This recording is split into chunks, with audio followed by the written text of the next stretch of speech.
Baik, kami persilakan kepada Mas Hoiril Anam untuk menyampaikan pandangan atau presentasi Mas Hoiril. Silakan. Ya, Assalamualaikum warahmatullahi wabarakatuh. Waalaikumsalam. Selamat sore, salam sejahtera buat kita semua.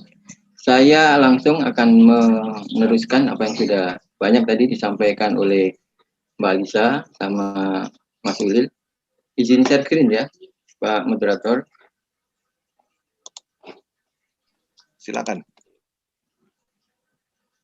Ya, Kiai Wahid Hasyim ini adalah sosok santri yang memang agak unik ya, karena beliau terang-terangan memakai dasi, memakai celana, hal yang dilarang oleh abahnya sendiri ya ketika masa penjajahan Belanda terutama. Karena ketika masa penjajahan Belanda memang pendekatan yang diusung oleh kaum santri adalah non kooperatif. Nah, nanti fase yang menurut saya paling penting dalam sejarah perjuangan Kiai Wahid Hasyim adalah masa Jepang ya, masa penjajahan Jepang. Nanti akan saya tunjukkan. Nah, beliau adalah sosok santri ya, tidak pernah menempuh, tadi disampaikan Mas Ulil, tidak pernah menempuh pendidikan Belanda, HIS atau AMNO ya, murni di pesantren. Tapi ada juga beliau banyak sekali belajar dari entah otodidak atau dari para tamu atau para rekanan Pak Kiai Haji Hasyim Asy'ari ya ketika itu, sehingga luar biasa. Saya juga tidak bisa meraba-raba bagaimana cara beliau ketika itu bisa menguasai beberapa bahasa ya, dan beliau sangat bagus diceritakan dalam berdiplomasi dengan Jepang. Nanti akan saya tunjukkan.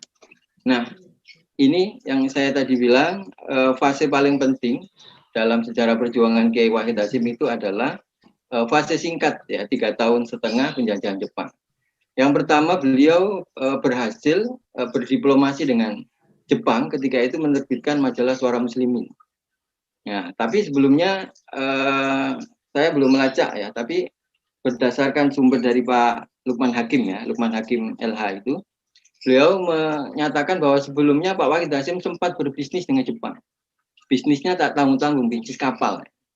Nah, tapi saya belum menemukan referensi yang kuat, artinya Pak Wahid Hasyim punya modal berhubungan dengan Jepang yang akhirnya berhasil menerbitkan majalah Suara Muslimin ini. Majalah Suara Muslimin ini 36 halaman, yang 3 halaman ini untuk kepentingan Jepang ya, berbicara soal perang Asia Timur Raya, kemudian perkembangan posisi Jepang, propaganda Jepang. Tapi selebihnya adalah aspirasi umat Islam di situ. Hamka menulis, kemudian Kiai Hasyim Asy'ari sendiri, kemudian Pak Nasir, kemudian ada putranya Pak Cokro Aminoto, itu semuanya berkumpul di sini. Ada beberapa tema yang diusung, misalnya soal tepat waktu segala macam. Ini kan salah satu propaganda yang diusung oleh Jepang, tapi bagi Kiai Wahid Hasyim dan didukung oleh para kiai ketika itu, ini kan juga sesuai dengan ya ajaran Islam. Nggak masalah kita ngikutin maunya Jepang, tapi kita juga bisa menyampaikan aspirasi kita ya. Dan ketika itu ini menjadi saluran bagi para tokoh Islam ketika itu. Kemudian yang terpenting juga pada masa Jepang ini ada Laskar Hizbullah dan Sabilillah. Tadi disinggung Mbak Lisa juga. Hizbullah ini bagi anak-anak muda, para militer ya. Kemudian Sabilillah ini yang usia 35. Latihan, bahkan Hizbullah dan Sabilillah ini nanti yang berada di garda depan, terutama di perang Surabaya dan di beberapa tempat ketika sekutu kembali, sekutu Inggris ya sebagai pemenang Perang Dunia II, bukan pemenang Piala Dunia II, pemenang Perang Dunia II itu kembali. Nah, itu dihadang oleh Laskar Hizbullah dan Sabilillah, dan ini adalah salah satu upaya diplomasi dari Kiai Wahid Hasyim. Kemudian ada, nanti saya sebutkan, ada Masumi dan Sumubu, nanti ada di slide berikutnya. Nah, yang saya catat bahwa pada masa ini kaum pesantren, dalam hal ini Mbah Hasyim dan putra beliau Kiai Wahid Hasyim, dan banyak sekali kiai itu sudah melihat ada tanda-tanda hilal kemerdekaan itu, jadi kemudian sudah mulai kooperatif ya dengan pemerintah Jepang ketika itu, meskipun kesewenang-wenangannya justru pada beberapa hal lebih sewenang-wenang ya daripada pemerintah Belanda ketika itu. Tapi pilihan kooperatif ini dilandasi argumen bahwa kemerdekaan ini sebentar lagi bisa disongsong. Bahkan pada masa Jepang itu, ini adalah salah satu skema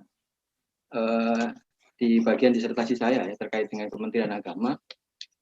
Saya ingin menunjukkan bahwa Kiai Hasyim Asy'ari yang diwakili oleh Kiai Wahid Hasyim, dan ternyata Kiai Wahid Hasyim ini bukan sekedar wakil ya.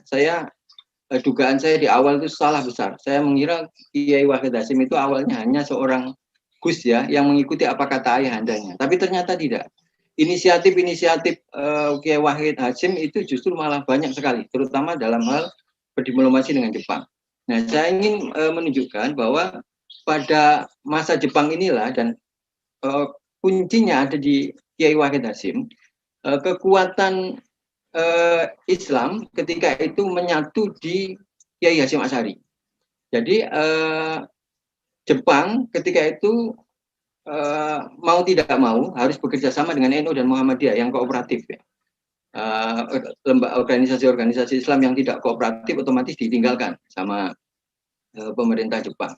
Nah, kemudian di NU dan Muhammadiyah yang tradisional ini dan juga sekaligus Jepang berkeinginan untuk menggait masa tradisional untuk kepentingan perang Asia Timur Raya itu ya. Nah, kemudian di antara sekian profil di tokoh NU Muhammadiyah itu mengkerucut ke Kiai Hasyim Asy'ari ketika itu. Bahkan Kiai Hasyim Asy'ari ketika itu memegang 3 jabatan sekaligus. Satu adalah Masumi, kira-kira MUI-nya sini ya. Masumi sebagai pengganti MIAI. Sebelumnya sebelumnya MIAI itu diketuai oleh kelompok yang keras ya, Pak Wondo Amiseno. Kemudian diserahkan ke Kiai Hasyim Asy'ari. Kemudian juga ada Sumubu ya. Sumubu ini Kementerian Agamanya ya.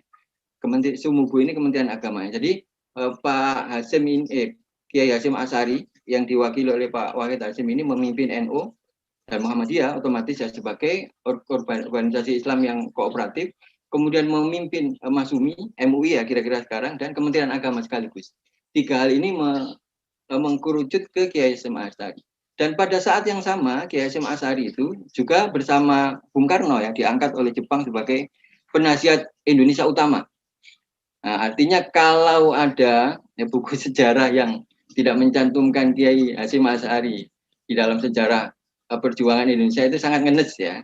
Dan belakangan banyak sekali dokumen terungkap terkait dengan bukan sekedar keterlibatan bahwa Kiai Hasyim Asy'ari dan kaum santri memegang peran kunci ya di dalam proses perjuangan kemerdekaan, menyiapkan kemerdekaan, bahkan merebut kembali kemerdekaan dari tangan sekutu. Nah, Bapak Ibu sekalian, saya juga ingin menyampaikan bahwa tidak dimungkiri Kiai Wahid Hasyim adalah delegasi dari santri dan penyampai aspirasi umat Islam. Tapi kita tidak bisa anakronis, saya kira konteks ketika itu mungkin agak berbeda dengan konteks sekarang. Dan semua Kiai NU ketika itu kompak mendukung 3 hal utama itu. Satu, negara berdasarkan Islam, kemudian pemimpin negara harus Islam, dan yang terakhir belakangan rame itu 7 kata itu. 7 kata, dan termasuk Kiai Saifuddin Jusri juga sebenarnya. Semua tokoh NU itu berada di barisan kelompok Islam. Nah, ketika itu ya. Akan tetapi perjalanan sejarah menunjukkan lain ya, bahwa tidak seluruhnya aspirasi umat Islam ini bisa goal ya, karena ini urusannya dengan banyak kepentingan ya, termasuk juga kekuatan diplomasi Soekarno dan Hatta. Saya kira ketika itu juga sangat oke ya dibanding dengan kalangan pesantren yang ngalahan ya. Entah apa ya. Nah, saya ingin ke sini. Pada saat penyusunan dasar negara seperti tadi disampaikan, Pak Wahid Hasyim adalah penyampai aspirasi umat Islam ketika itu. Jadi 3 poin tadi yang mengkerucut kepada ketuhanan dengan menjalankan syariat Islam bagi pemeluk-pemeluknya. Nah, akan tetapi ini tidak bisa goal semua, dan ketika itu Bung Karno sangat kuat, dan bahkan Pancasila itu meskipun awalnya 5 sila itu bukan dari Bung Karno, tapi yang menyebutkan 5 sila yang berisi urutan sila-sila itu meskipun ketika itu urutannya seperti di layar itu, kebangsaan Indonesia, kemudian internasionalisme, mufakat, kesejahteraan, dan ketuhanan di nomor ketiga, meskipun seperti itu, tapi ini kan rumusan dari Bung Karno.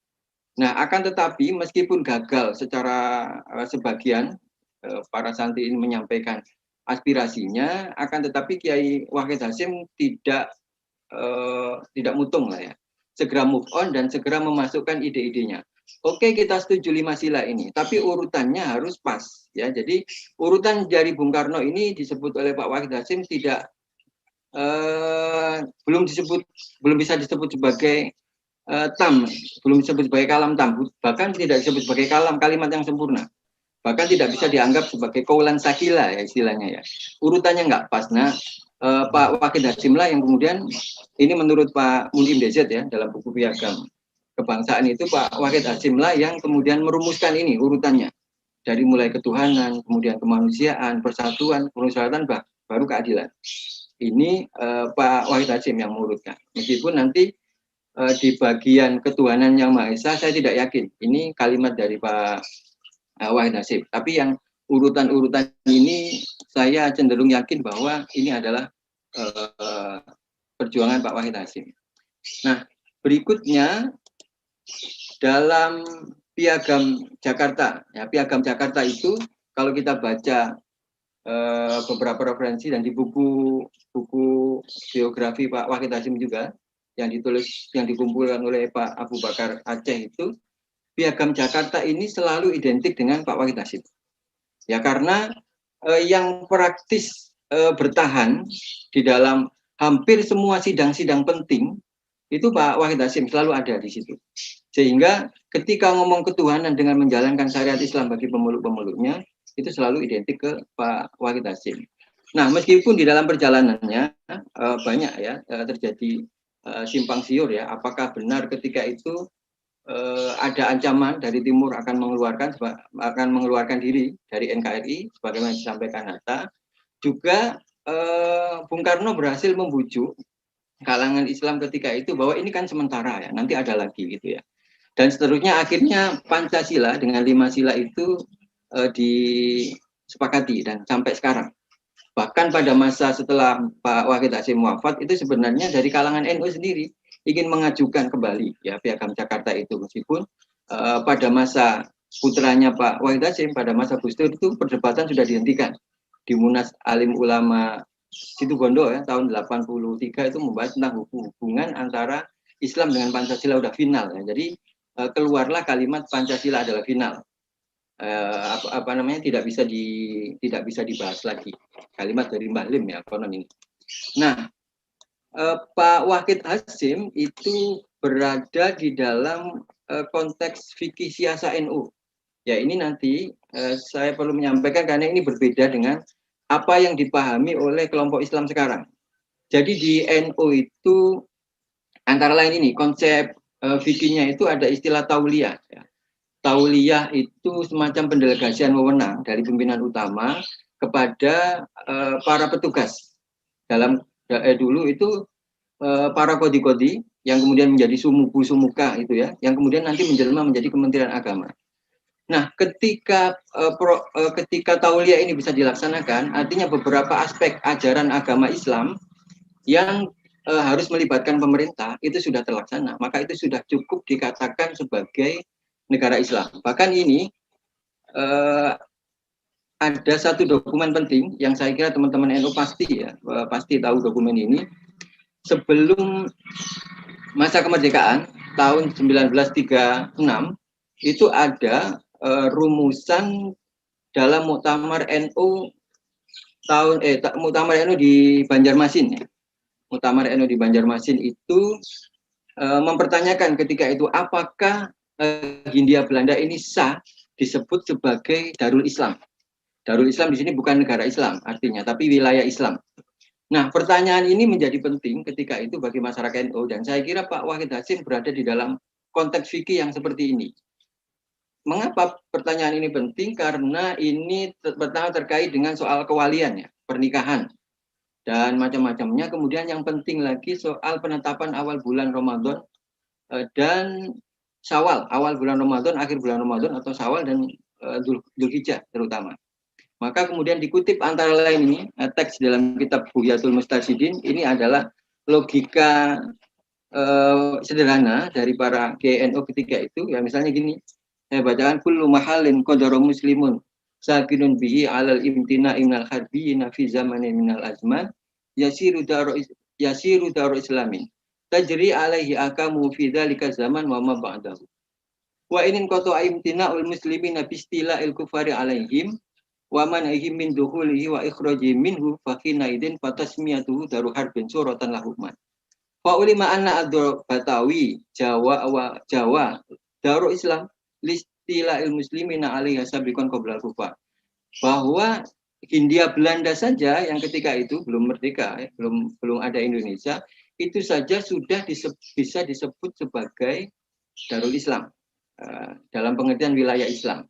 Artinya kalau kemudian para delegasi Muslim ketika itu, kaum santri gagal, bukan gagal ya, tidak sepenuhnya bisa merealisasikan aspirasi di awal itu. Nah ini sudah cukup terwadahi dengan konsep fikih yang semacam itu. Nah kemudian saya ingin menyampaikan di bagian akhir, salah satu yang penting dari peran Pak Wahid Hasyim, meskipun beliau baru menjabat Menteri Agama yang ketiga ya, tapi konseptornya adalah beliau. Kementerian Agama ini adalah salah satu wujud move on-nya ini NO ketika tidak berhasil sepenuhnya menyampaikan aspirasi ya di dalam perumusan dasar negara itu. Nah, Kementerian Agama ini menjadi salurannya. Jadi ada beberapa hal pokok dan terkait tauliah semuanya di dalam konteks ini saya menyebutkan tauliah yang pokok. Yang pertama terkait dengan soal hukum keluarga, ada kantor urusan agama dan pengadilan agama. Ketika itu masih berada di bawah Kementerian Agama. Kemudian ada penetapan awal bulan Hijriah. Kemudian urusan zakat, wakaf, dan haji, semuanya ini aspirasi umat Islam atau beberapa aspek ajaran Islam yang harus melalui pelantara pemerintah ini bisa tersalurkan melalui keberadaan Kementerian Agama. Makanya saya memaklumi misalnya NU dalam hal ini sangat ngotot dalam tanda kutip ya untuk mengambil mengambil alih Kementerian Agama inilah. Ketika masa Orde Baru itu betapa dongkolnya ya NU karena Kementerian Agama ini diserahkan kepada kaum militer.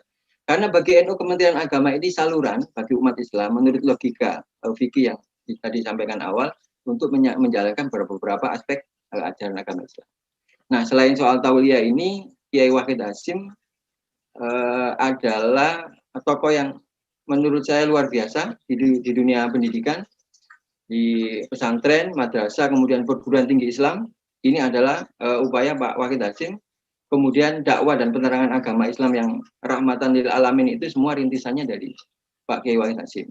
Ya, akan tetapi ya memang mungkin sudah diatur demikian, beliau meninggal dalam usia yang sangat muda, ketika itu umur 39 tahun ya. Gus Dur waktu itu masih berusia 13 tahun, bahkan Gus Im masih di dalam kandungan ya.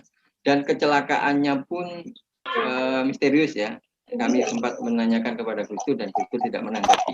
Ya anggap aja sudah selesai. Artinya dalam usia yang singkat itu 39 tahun Pak Wahid Hasyim sudah mempunyai jejak perjuangan yang luar biasa. Saya kira itu yang bisa disampaikan. Terima kasih Pak Moderator atas kesempatannya.